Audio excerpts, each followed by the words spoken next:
நண்பா நான்கள் John JD. தேனியில பார்த்தீங்கன்னா, இந்த ஒரு விஷயம் தான் வந்து இப்போ ரொம்ப வைரலாவும் அதிகமா பேசிட்டு இருக்காங்க. காரணம் என்னன்னு பார்த்தீங்கன்னா, அதாவது நாம் தமிழர் கட்சி சைட்ல பார்த்தீங்கன்னா, தேனியில வந்து ஒரு பொதுக்கூட்டம் நடந்திருக்கு. இந்த பொதுக்கூட்டத்துல வந்து சாட்டை திருமுருகன் அவர் பேசியிருக்காரு.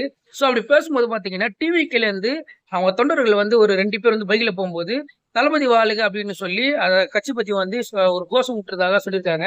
ஸோ அதுக்கப்புறம் பார்த்தீங்கன்னா, அவர் போனதுக்கப்புறம் அதுக்கப்புறம் வந்து சாட்டை திருமுருகன் இவரு என்ன பண்ணியிருக்காருன்னா, விஜய் அவர் பத்தியும், அதுக்கப்புறம் வந்து லெஃப்ட் பாண்டி அப்படி இவர பத்தியும் வந்து பேசியிருக்காங்க. ஸோ இது ரொம்ப வைரலா போயிட்டு இருந்தது. ஸோ இது பேசி முடிச்சதுக்கு அப்புறமும் கடைசியா வந்து அவர் பேசி முடிச்சுட்டு கிளம்பி போம்போது, அப்போ ஒரு 5 கார் வந்திருக்காம். ஸோ இந்த 5 கார் வந்த உடனே, இவங்க சண்டைக்கு தான் வந்திருக்காங்க அப்படின்னு சொல்லி அவங்கள வந்து மடுக்கிறதுக்காக போயிருக்காங்க. அதுல 4 கார் வந்து போயிட்டாங்க. ஒரு கார் மட்டும் மாட்டிக்கிச்சு. ஸோ இந்த கார்ல பார்த்தீங்கன்னா, எல்லாருமே கார உடைச்சு இது பெரிய பிரச்சனை ஆகி அவங்கள விடாம ரொம்ப தடுத்துருக்காங்க. ஸோ இத கேள்விப்பட்டு அங்க வந்த போலீஸ் வந்து பார்த்தீங்கன்னா, உடனே ஒரு 2 பேரையும் வந்து சமாதானப்படுத்தி அங்க வந்து பேசியிருக்காங்களாம். ஆனா நியூஸ் ஃபுல்லா பார்த்தீங்கன்னா, இந்த ஒரு விஷயம் தான் போயிட்டு இருக்கு. ஸோ இதனால வந்து அந்த இடத்துல ஒரு பெரிய பரபரப்பாகி 2 பேருக்கு வந்து பெரிய வாக்குவாதமாகி பெரிய பிரச்சனை நடந்திருக்குது. இது வந்து இன்னும் அடுத்தது என்னென்ன பிரச்சனை வருமோ தெரியல. ஆனா இப்ப பார்த்தீங்கன்னா, இதான் ஃபர்ஸ்ட் நினைக்கிறேன். இவங்க 2 பேருக்கு வந்து இவ்வளவு ஒரு பிரச்சனை தொண்டர்கள் சண்டை போட்டுக்கிறது.